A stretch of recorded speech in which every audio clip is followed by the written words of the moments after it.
Bienvenidos a La Hora del Museo, el podcast del Museo Histórico Nacional. Identidad, cultura, patrimonio y más. Soy Rocío Muñoz y te invito a un encuentro diario con la historia y sus protagonistas.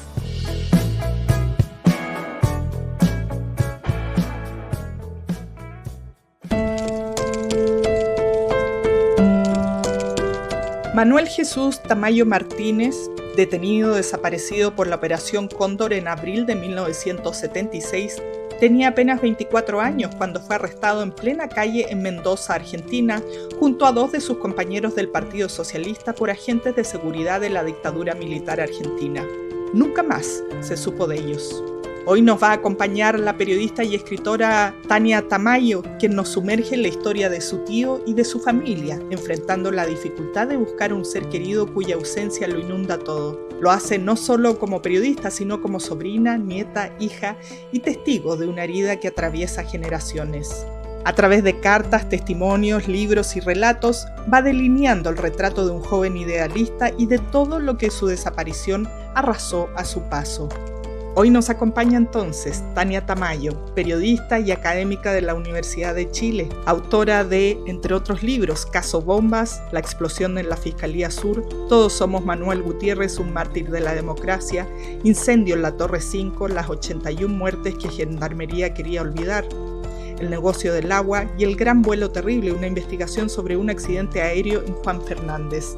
Hoy con Tania conversaremos de su último libro, Retrato de una ausencia, en busca de mi tío desaparecido. Hola Tania, qué gusto tenerte aquí en La Hora del Museo. Gracias por aceptar esta invitación a conversar de esta historia que se cuenta en tu libro Retrato de una ausencia, aquí en este espacio del Museo Histórico Nacional. Hola, ¿cómo estás, Rocío? Un abrazo grande. Muy bien, y feliz de tenerte aquí para conversar de tu libro. Te comentaba hace un ratito antes de iniciar que dije, voy a leer un par de paginitas y no pude parar. Eso es bueno, eso es bueno. Está muy bien escrito y bueno, uno se va enganchando, así que ya, de eso vamos a conversar hoy. Perfecto. Vamos a tratar de no spoilearlo tanto, pero haré lo que pueda. Bueno. Tania, bueno, tú eres periodista con tremenda experiencia investigando temas que yo pensaba, los temas feos, que a veces no nos gusta mirar o que no nos gusta hablar y menos investigar, como que hacemos como que no. Entonces, ¿cómo ha sido todo este camino tuyo en que optaste por dedicarte a la investigación, por escribir? Podrías haber sido, no sé, periodista de farándula tal vez, pero decidiste tomar este camino, como yo digo, que a veces es difícil, porque nos lleva a mirar ese lado que no es bonito. Sí, siempre fue muy difícil y nunca tuve muy claro como una línea investigativa. Siempre fue difícil desde el principio, porque además yo había estudiado un par de años literatura, luego me enfermé, tuve una hepatitis muy fuerte, me cambié a periodismo, tampoco tenía muy claro qué hacer y ahí entré a The Clinic, bueno, en Rocinante y empecé como a trabajar en lugares donde efectivamente me daban como ciertas capacidades de crear. Otras cosas no me daban, particularmente en The Clinic, pero sí existía esta capacidad de poder escribir, como en ese momento en otras partes no se escribía. Y luego después, bueno, escribí harto tiempo teleseries, que no son momentos que quiera recordar o que me sean muy nutritivos, digamos. Y luego me fui a la Chile a hacer clases y siempre sintiendo como que la escritura era lo mío, pero tenía estas ganas de contar paralelamente lo que era la realidad, como hablar de la sociedad chilena y mezclarlo con la literatura, con esto que a mí me gustaba mucho, que era leer y conocer de teoría literaria, etc. En esos momentos la crónica, se me dio el género de la crónica periodística, pero en el fondo una crónica más narrativa, se me dio como un espacio libre, ¿cachai? Como un espacio en donde yo efectivamente podía ejercer un rol social en el sentido de sacar a la luz esas voces que no están en los medios de comunicación, por un lado, contar buenas historias, por duras que sean, y muchas de ellas eran muy duras, y por otro lado, escribir bien, Porque se dice mucho que la crónica tiene que tener ese valor, que tú la escribes ahora y en 10 y en 100 años más tiene que poder leerse. Entonces iba en este camino como de estas investigaciones que dices tú que es lo que uno no quiere hacer. O sea, hay libros como el libro El incendio en la cárcel que mucha gente me decía, Tania, o sea, como de verdad, porque también uno se expone al dolor, al horror, a las imágenes que son horribles y en algún momento, ahora además en este nuevo libro me cuestioné, o sea, ¿por qué hacía eso también? Por qué me volcaba siempre también a jóvenes, a vías truncadas? Hay ejemplos más bonitos como mi libro de la historia de Manuel Gutiérrez, que es un joven evangélico que fue asesinado por carabineros. Él iba con su hermano en silla de ruedas, de una familia política, y un carabinero dispara y le llega el balazo en el corazón. Esto en medio de un paro de la CUT y del movimiento estudiantil. Y esa historia era preciosa, más allá de la muerte. Pero claro, hay otras que son muy duras, muy desesperanzadoras. Y en eso estaba, pues en eso estaba cuando siempre masticaba esta idea de hablar del hermano de mi papá, que era además, no solo era hermano de mi papá, sino era un ente, como un personaje más dentro de la familia. O sea, si bien es cierto no se tenía mucha información, Manuel siempre estaba ahí. Manuel o el mono, como le íbamos cambiando la manera en cómo referirnos a él, más bien el mono. El tío mono era como eso que siempre está, omnipresente. Y su imagen, probablemente la imagen que yo describo ahí en el libro, que es la más simple, que después acompañó los carteles del dónde están y donde mi abuela caminó por las calles con ese cartel, esa imagen es, o sea, todos mis primos, toda mi familia la reconoce como la imagen, la única imagen que uno tenía y la que finalmente guardó en su cabeza. O sea, y bueno, eso tiene que ver con la relevancia de la fotografía en esa época, etcétera. Pero claro, yo sabía, como para cerrar esta respuesta de cómo llegué a esto, yo siempre supe que ahí había algo que hacer. Ahora, con esto de que uno también es más exigente, yo decía, sí, o sea, yo soy periodista de investigación, o soy periodista y hago investigación.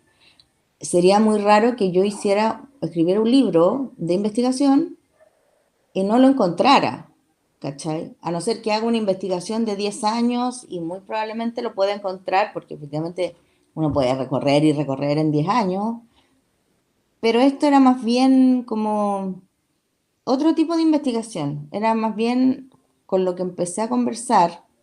Era una investigación que tampoco se había hecho, que era la investigación más interna del dolor de una familia. Y del dolor de una familia que, bueno, se divide en varias partes, como lo ves tú en el libro, en la figura de Manuel, muchas cosas muy desconocidas para la familia, en la historia de mi abuela, que era una de las primeras, una de las primeras integrantes del conjunto de familiares de detenidos desaparecidos. O sea, y tenía un tremendo personaje, pues mi abuela así, pero aperrada, Poderosa. poderosa, así, poderosa, loca, loca pero alegre, sin llorar nunca. O sea, hay varias cosas ahí que yo cuento de ella. De ahí, bueno, también conocí a mi bisabuelo, que conocía muy poco, que resultó ser un reportero, y claro, hay como el nexo de uno con el periodismo. Eh, Entré también en esto maravilloso que es conocer a la familia, que es Mm. conocer los dolores de la familia, que es saber que uno no inventó nada, que viene desde linajes, que todos venimos desde linajes que son absolutamente nutricios, llenos de historias, llenos de maravillosas herencias, ¿no? Que nos llegan. Y claro, el libro se transformó un poco en eso. Lo que sí es cierto es que el tono era muy difícil de encontrar. Mm. Entonces me dediqué a leer muchísimo. O sea, eso que tú ves ahí, que es una canción, eso que tú ves ahí es como el resultado de muchísima lectura Mm. y de bueno, de muchos años, pero también de ahora. Y yo lo que hablaba, ponte tú, no sé, la María Olivia Monk, ver que es como un referente de nosotras en la escuela de periodismo de investigación, Claro. una seca, seca. Me decía, esto está increíble, pero no sé lo que hiciste, o sea, de verdad que no lo puedo catalogar, no puedo catalogarlo, no sé, dice, está impresionantemente bueno, pero no sé cómo describirlo, no sé si es una novela, no sé lo que es, me decía, porque hay momentos, me decía, que curiosamente enumeras cosas y ya no podía como entender esta cosa más rupturista, así como... Y yo creo que fue la manera de lanzarse nomás y llegar a eso. Ni siquiera sé cuál sería el género que pudiese como definirlo, nada, solo sé que ahí estamos, en ese lugar extraño. Bueno, eso me gusta. Hoy día siento que se está abriendo un poco ese... Debe pasar cada cierto tiempo. Yo no he Claro, estudiado literatura ni nada, pero se está abriendo esos límites de la sí, literatura y hoy día vemos libros que están fusionando muchos géneros sí, y ya es como el fluir de la conciencia y de todo lo que uno tiene que decir, sin tanto claro, formato, sin tanto cosas predichas o prehechas. Bueno, Tania, tú decías, estábamos conversando, ¿no? De todas estas grandes investigaciones que has hecho como de temas país, de sucesos mm, que nos han marcado, sucesos dolorosos en su mayoría. Cuando uno va a investigar un tema que le ocurrió a otros, me imagino que hay muchas fórmulas para ir a investigar y fuentes clave en las que uno va, entrevista a mm, gente, pero ¿cómo es en el caso de una historia familiar donde uno está metida hasta la oreja en esa historia? Tú empiezas contando que veías la foto de tu tío desde que estaba en la cuna, este ente, como decías, que siempre, esta presencia siempre, sí, omnipotente que siempre estuvo ahí, y a veces es tan evidente que uno como que ni se pregunta muchas cosas, claro, pero salir a investigar a la propia familia, ¿cómo se hace eso? ¿Cómo fue todo ese viaje? déjame pensar. Yo creo que fue súper improvisado, como que todas las técnicas o el orden o las recomendaciones que uno entrega, por ejemplo, en la escuela de periodismo a los chicos en los cursos de periodismo de investigación o en los cursos de titulación, digamos, de las memorias, de memoria de titulación, no lo apliqué. O sea, no lo apliqué porque en el fondo tenía como líneas, ¿cachai? Que era como, al principio empecé súper ordenada, que era como, ya vamos a la prensa de los años 70 en Concepción, que me sirvió muchísimo porque hay partes, no sé si tú viste, que hay partes donde se describe la militancia de Manuel y es como real, o sea, esos textos se lograron con testimonios de amigos de Manuel, de compañeros de Manuel, con textos de la prensa, efectivamente de la prensa de Concepción, que además también ahí pasaba esta dualidad de medios de izquierda, medios de derecha, y que es muy bonito también porque yo pensaba, leía y decía, oye, esto podría estar pasando hoy día, así como hay cosas que han cambiado muy poco. Y bueno, ahí, por ejemplo, las visitas de Allende a estos estudiantes, o sea, había mucho material. Ese es un material que hubo que investigar, ir a la biblioteca, etcétera, etcétera. Otros materiales de archivo de la DINA, ponte tú, y al final empiezo a poner cosas que aparecían en la DINA, hay una imagen, unos gráficos de cómo hacían esta cosa la Operación Cóndor. O sea, hice una mezcla que no me costó en realidad en eso, en obtener ciertas cosas, que eso para mí es más fácil, pero había que ir siempre como entrelazándola con la historia de la familia. Eso es delicado. Lo que yo te diría que lo que más delicado fue, eh, tiene que ver con dos cosas bien complejas. Una es como lo más obvio que surge es como el dolor y el bloqueo que puede generar un crimen como esto en los familiares. O sea, yo creo que no hay límite. Eh, y lo he dicho, parece en otras entrevistas, que es como un purgatorio. Yo creo que esto, yo me imagino que otros crímenes son lo mismo, o los abusos sexuales, por ejemplo, y las personas que quedan vivas deben quedar en el mismo estado, pero cuando hay un desaparecido en la familia, uno queda como una especie de purgatorio, o sea, queda en un estado de locura. Yo creo que la locura es lo que más lo define, ¿cachai? Entonces, estaba esta locura, por un lado. Por otro lado, estaba lo que costaba que la gente recordara. Porque además estamos siempre con ex militantes de izquierda que están absolutamente disociados porque además tenían que estar disociados para proteger a sus compañeros. O sea, ahí había un mecanismo de defensa, ¿cachai? Súper grande. Entonces, era como complejo, o quienes, por ejemplo, no recordaban de la misma manera algunos hechos, ¿cachai? Y yo, claro, tenía que jugármela con eso y evidenciar que eso pasaba también. O sea, no todos se acuerdan de lo mismo, es bien delicado, o no todos tuvieron el mismo final, porque algunos volvieron con mucho éxito y muchos no volvieron, ¿cachai? Como dice la canción, y en este caso Manuel no volvió. Entonces, estáis siempre como en estas líneas como del dolor, de no, de no generar división, de no meter las patas. Mm. Ahora, si tú me preguntas qué me sirvió como periodista, me sirvieron hartas cosas. O sea, me sirvió, más allá de mi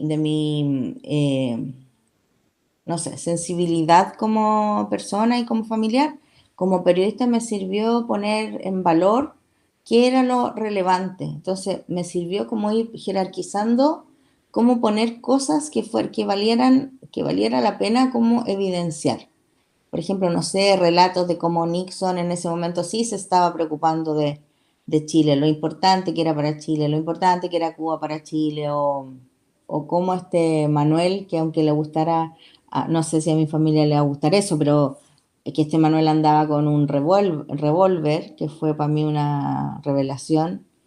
Es como la militancia era lo que era, ¿no? ¿Cachai? No, yo no pensaba que era, no sé, pues esta foto de Manuel volando como con alas. Pero mira, en general ha sido precioso. O sea, Mm. me costó mucho escribir, pero Ujú. yo encuentro que el resultado por primera vez en mi vida, como que leo y me gusta. Qué difícil eso, ay, qué bueno. Yo creo que uno es muy la Sí, autocrítica y terrible. pesa mucho.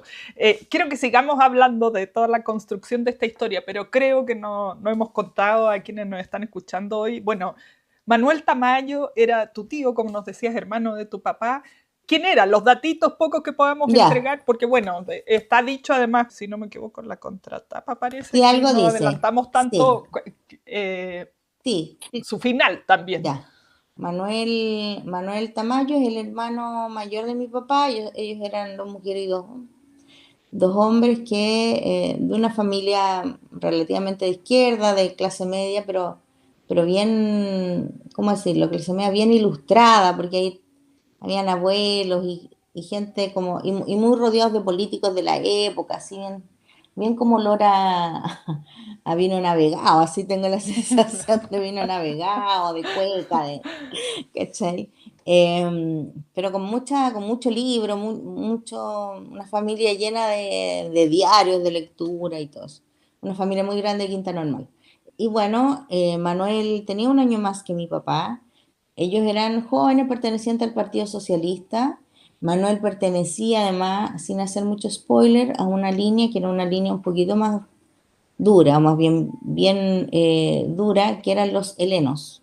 Que eran los helenos dependían o se generaban a partir de el no sé cómo pronunciarlo, el Ejército de Liberación Nacional, que estaba relacionado con el Che Guevara, en Bolivia particularmente.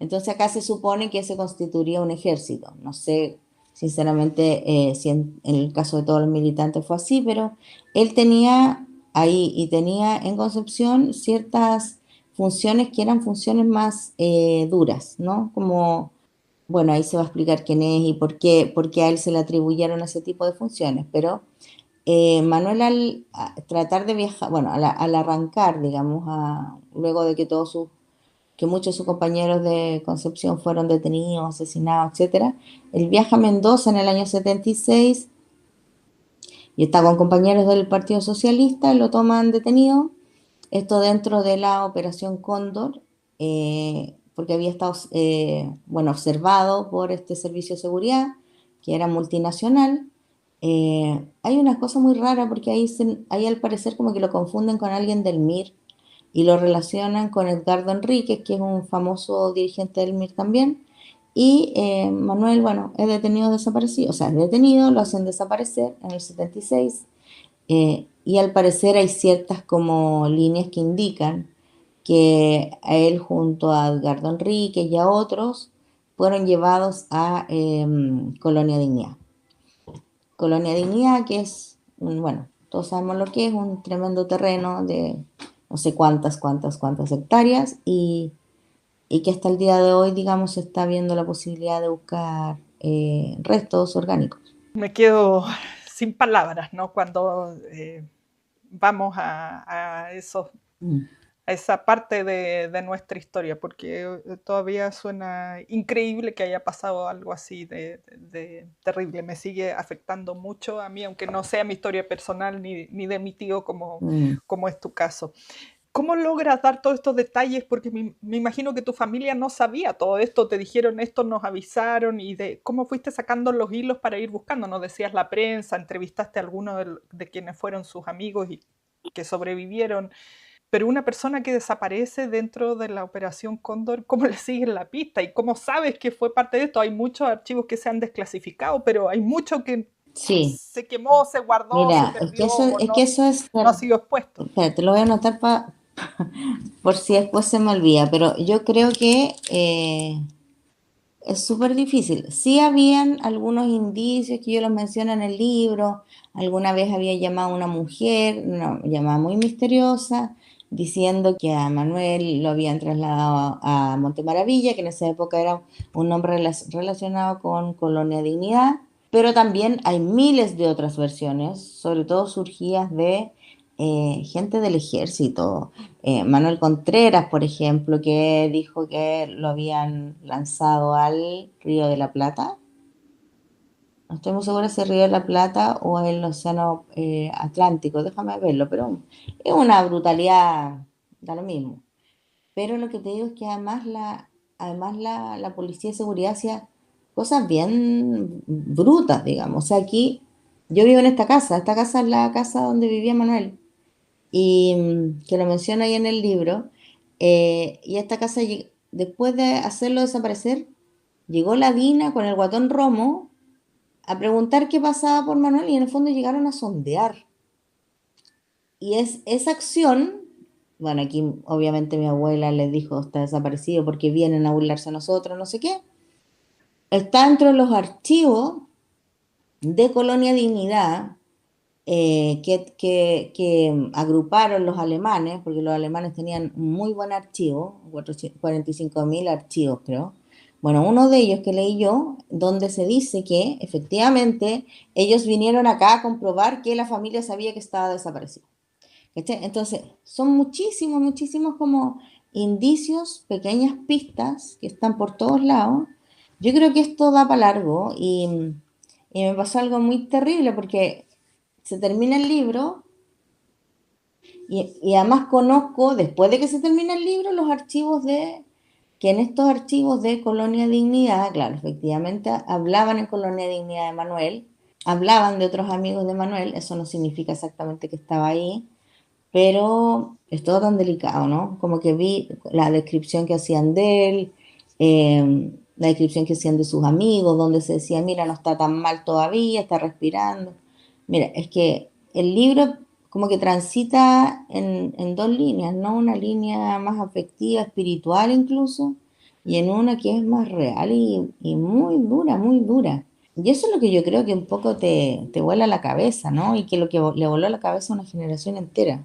¿De qué estamos hablando? O sea, yo, yo creo que además es poco lo que uno puede hacer con un libro así, sino más bien como la reflexión, un efecto o un regalo o una, no sé, una cosita como cariñosa más bien a nuestra familia, pero no es más que eso. Yo no tengo grandes expectativas de lo que un libro como este puede hacer, porque pienso que llega muy tarde, llega después de que mi abuela se murió a los 56 años, después de andar por las calles de Santiago, al centro de Santiago, amarrándose a donde podía amarrarse, cantando por todos lados, eh, no sé, pues siendo golpeada por carabineros 20.000 veces, siendo detenida, no sé qué, y se murió en el primer año de la democracia, ¿cachai? A los 56 años, que era como una joven.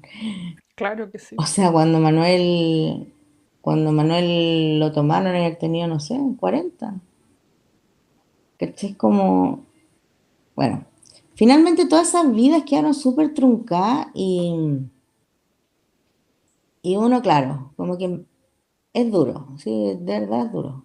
Yo no había, emocionalmente no me había afectado hasta que pasó lo de la semana pasada que pasó este reportaje de una detenida desaparecida que no era tal, que salió en un reportaje de televisión, y ahí empezaron de nuevo los comentarios como estos zurdos que mienten, no sé qué, no sé si Ay, no, yo ahí leí comentarios y me vino así como un llanto feroz. No me había pasado, ¿cachai? Porque tenía esto como que entendía que si bien esto es una historia, voy a hacer spoiler ya. Es una historia de vida, pero también es, o sea, una historia de muerte, pero también es una historia de vida. Es claro. como finalmente hay una herencia, que es una herencia llena de ganas, de energías, de hacer cosas, de aprender, una herencia de ansias de conocimiento. Es como lo que él dejó, estos libros, estas cartas. Eh, o sea, no hay nadie de mis primos o mis hijos, ¿cachai? Que sea indiferente ante esto. Como, no sé, todo el mundo siente esta admiración por esta persona que ya no está, sin ningún tipo de idolatrización, sino como que ganas de haberlo conocido, habría estado con nosotros y es como levantarlo, darle un poquito de vida un ratito.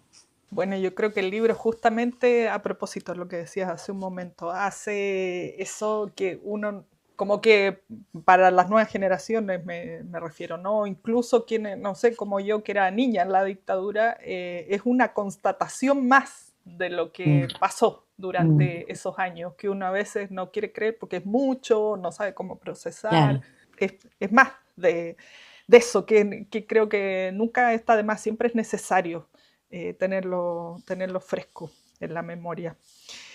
Hay, bueno, como decíamos, tu libro mezcla muchas cosas, a lo mejor no se puede definir en un solo género.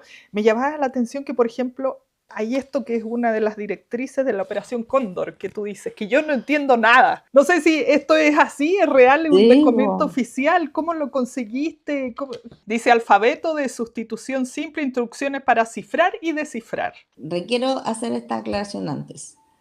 La desaparición, y esto en relación a los archivos y a la gente como más negacionista, la desaparición no fue un evento espontáneo, no fue un crimen porque se les ocurrió hacer esto y les pareció entretenido y barato. Lo que aquí pasó fue o sea, primero se hicieron estudios de eso y luego se entendió que desapareciendo el cuerpo, se desaparecía el crimen y se desaparecía el culpable, por un lado, y por otro lado se eh, mermaba la acción de respuesta, la reacción que podían tener los familiares, los seres queridos, etc. ¿Ya? Esa es una cosa. Entonces, dentro de la nueva estructura de la Operación Cóndor, que comienza a funcionar en el año 75, se hace una reunión en Chile, muy importante, en donde ya los agentes chilenos tenían avanzado. Ya, esta cosa sí, somos muy tecnológicos, muy inteligentes, sabemos mucho, sabemos mucho. Entonces, entregan como una especie de instructivo porque invitan a gente de otros países, po, de otros países, te imaginarás que a otros países que estaban en dictadura, pero por ejemplo invitan a gente de Argentina, aun cuando no llegaba la dictadura de Videla, porque eso ya se estaba generando también, paralelamente, o sea, Manuel y muchísimos otros chilenos ya estaban siendo seguidos, ¿ya? Pero lo que se hace acá, en esta reunión, me parece que en el Club de los Héroes, no estoy muy clara, no me acuerdo mucho, tendría que verlo. es que se entregan estos documentos. Ya, uno de esos documentos que me pareció muy chistoso era esto de cómo comunicarse entre ellos, ¿ya? Pero es más bien, no sé cómo decirlo, es como, yo lo que sentí que era muy infantil porque era, por ejemplo, no sé, entre otras cosas, como si tú ves una persona con barba, pero también tiene barba, pero también tiene ese tipo de calzado y mira de esa manera, es peligroso, no sé, ¿cachai? Como muy básico, o sea, como, es como cuando alguna vez, hace mucho tiempo, había un carabinero que estaba en Megavisión, parece, y muestra unas imágenes de unos manifestantes y dice, bueno, él tiene zapatilla, zapatilla, zapatilla, no sé si te acuerdas de eso, pero fue muy chistoso que está en la pantalla y estaba diciendo, bueno, ese encapuchado, eh, ese va a ser encapuchado, ¿por qué? Porque tiene jeans, zapatilla, y el otro tiene zapatillas, eso, bueno. A veces, claro, que a veces como estos organismos de inteligencia, hay quienes no son tan buenos y, Mm. claro, este instructivo era bien divertido. Pero en el fondo, más que eso, lo que yo quería decir es que aquí había un instructivo, que Chile fue de los líderes, de los países líderes de la Operación Cóndor, que en ese momento, en el 75, cuando los cabros estaba mi papá en Argentina, después llegó mi tío, estaban los amigos en Argentina, en Mendoza, acá ya se estaba viendo cómo vigilarlos, ¿no? Y se genera, se entrelazan estas autoridades, bueno, las autoridades y todo lo que tiene que ver con la administración, digamos, de cada una de las fronteras, y eso sirvió para que la gente desapareciera. Entonces, aquí hay una estructura más bien gubernamental, no es espontáneo, no es de unos pocos, ¿no? Es el Estado el que hace esto. Por eso, bueno, siempre se dice que el Estado es el que tiene que compensar en general. Ni siquiera la Fuerza Armada, el Estado. Había todo un plan, una estrategia, una estructura Claro, una estructura. para todo esto y lamentablemente no solo en Chile, sino en los demás países que formaron parte de este plan Condon, ¿no? Que estaban en dictadura también. Tania, ya no nos queda nada de tiempo. No sé si tienes próximas actividades por este libro que acaba de salir. Tal vez vas a estar dando charlas, más presentaciones. No, no, no, solo quería dar una recomendación. Sí, tengo un lanzamiento ahora, pero creo que ya me he invitado a mucha gente, ¿no?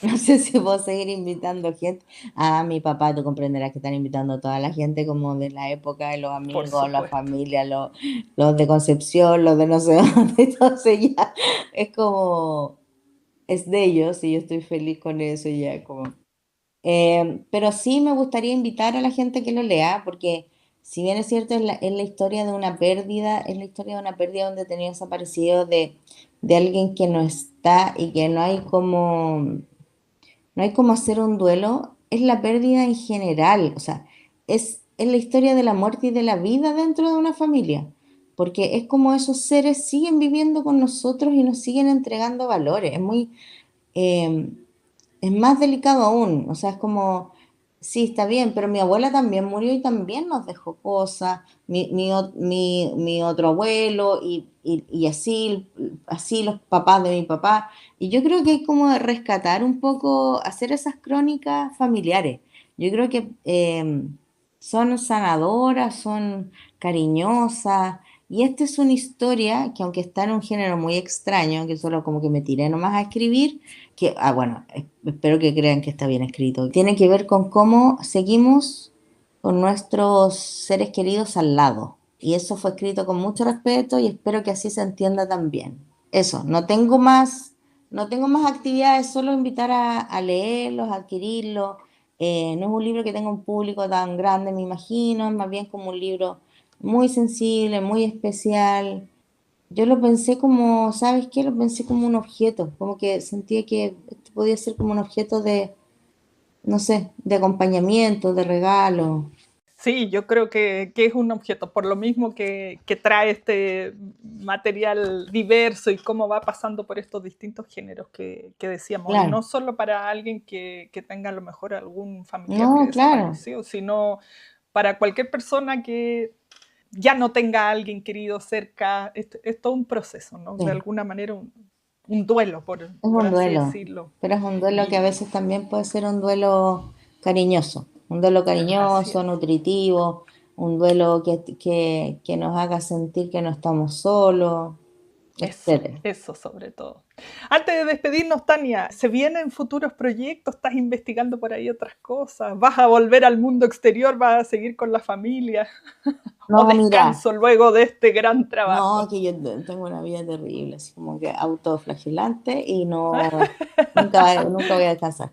Tengo un proyecto más adelante, sí, pero que tiene más que ver con mi otro tipo de libro. Es una investigación periodística que no quiero hablar todavía, pero sí. Pero yo te diría que estoy muy, muy, muy contenta con el resultado de este libro. Más allá de lo que pase con el libro, no sé. Yo creo que no, puede que no pase mucho porque es muy pequeñito, porque tiene pocos ejemplares, pero yo creo que más allá de lo que pase, para mí fue, o sea, fue un regalo para mí también y yo creo que es el lugar donde quiero estar. Quiero estar en un lugar donde pueda escribir de distintas maneras, donde pueda hacer cierto aporte, a veces más vanguardista, a veces más clásico, jugar un poquito con la literatura, mezclar también historia, no sé, o análisis o filosofía. Yo creo que por ahí va la cosa. Todavía no pienso. Bueno, qué rico eso, cuando uno ya se siente satisfecha con lo que hizo y que ya está en un lugar donde puede hacer. Es nomás. Tania, muchas gracias por esta conversación. Oh, gracias a ti. Fue súper, súper amable. Esto fue La Hora del Museo, un encuentro cotidiano con nuestra historia, el podcast del Museo Histórico Nacional.